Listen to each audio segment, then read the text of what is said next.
Understanding reforming chemistry begins with the catalyst itself. For this example, we will explore a spherical bead used in continuous catalytic reforming. Made from high-purity alumina gel, this bead measures about 1.6 millimeters in diameter, about the size of the tip of a ballpoint pen. To appreciate the chemistry, we need to journey to the atomic scale, into the labyrinth of pores where the reactions occur. This is a macropore, a veritable highway about 200 nanometers wide, where the process gas flows and interacts with the many alumina crystallites. However, the majority of reactions occur between these crystallites in even smaller channels. The glowing lights represent the platinum clusters, which we will soon see play a vital role. But first, let's focus on a single alumina crystallite. Measuring roughly 20 by 10 by 5 nanometers, the crystallite's reactive surfaces contain oxygen and aluminum and provide a platform for the platinum clusters.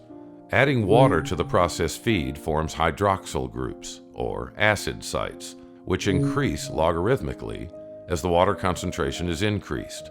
For now, we will use a typical water partial pressure of 25 pascals. Hydrogen chloride is added in a precise ratio to supply the requisite chlorine sites, shown in green, which promote the acidity of the neighboring hydroxyl groups. Let's zoom further to observe the dynamic equilibrium on the surface. Here, a water molecule reacts with the alumina to form two acid sites, which can then either recombine to form water or can be displaced by a chlorine atom. Water can, in turn, reverse this reaction. Meanwhile, hydrogen dissociates and recombines on the platinum cluster. Thus, we have a dynamic equilibrium. To demonstrate the main reforming reactions, we will follow a single, fully saturated n-hexane molecule. As it reaches a platinum cluster, two hydrogen atoms are removed, leaving behind a carbon-carbon double bond. The olefinic molecule then becomes protonated by an acid site, while the platinum removes two more hydrogens, allowing ring formation. This intermediate methyl cyclopentane expands and dehydrogenates further to form benzene, a desirable product. Ring formation isn't the only possible outcome.